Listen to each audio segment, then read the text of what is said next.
আসসালামু আলাইকুম বন্ধুরা, দেখেন আজ আপনাদের সামনে 1450 স্কোয়ার ফিটের একটি 3 বেডরুমের হাউস প্ল্যান আপনাদের সামনে তুলে ধরেছি।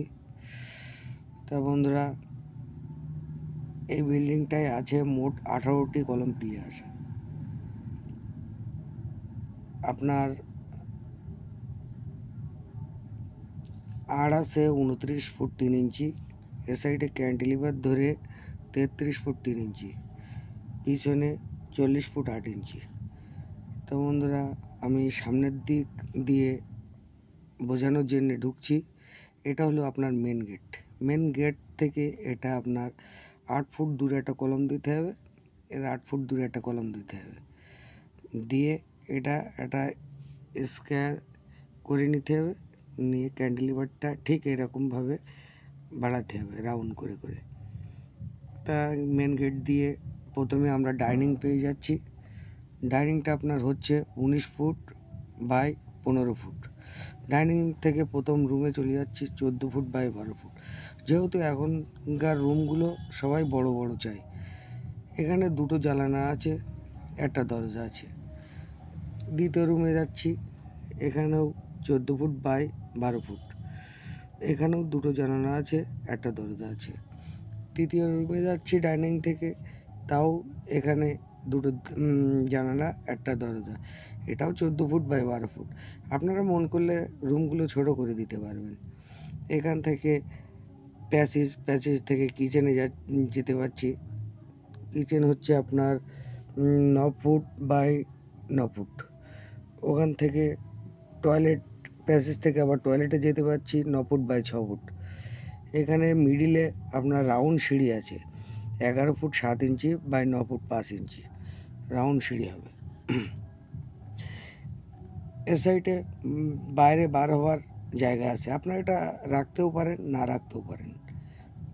যাই হোক, প্ল্যানটি মনে হচ্ছে খুব ভালোই লাগবে। রাউন্ড সিঁড়িটা আমি পরের ভিডিওয় একটি দিয়ে দেবো। তা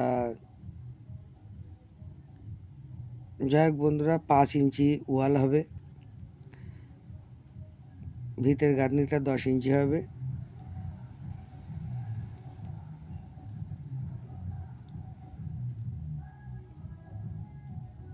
মোট দরজা হবে 3টে, আর জানলা হবে 6টা।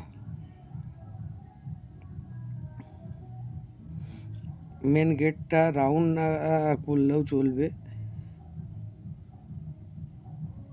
কিন্তু এখান থেকে এটা, এখান থেকে মেন গেটের যে সামনে দুটো পিলার বসছে, এইগুলো একটা করে রাউন্ড দিতে হবে নিচে। আপনার ধরেন 8 ফুট উপরে যেয়ে এদের একটা, সামনেরটা, সাইডেরটা রাউন্ড ঝোলাতে হবে ওটা। যাই হোক, তার সামনে ক্যান্টিলিভার বার হবে, আপনারা দেখতে পাচ্ছেন।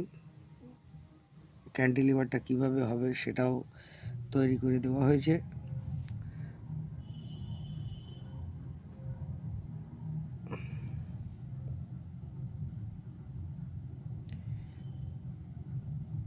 তা বন্ধুরা, যদি আমার প্ল্যানটা ভালো লেগে থাকে, আপনারা সাবস্ক্রাইব করে দেবেন, শেয়ার করে দেবেন। কিছু জানার দরকার থাকলে কমেন্ট করবেন। চেষ্টা করব আরও ভালো ভালো প্ল্যান অথবা কাজের সাইট দেখানোর জন্য। তার বড় করছি না, ধন্যবাদ।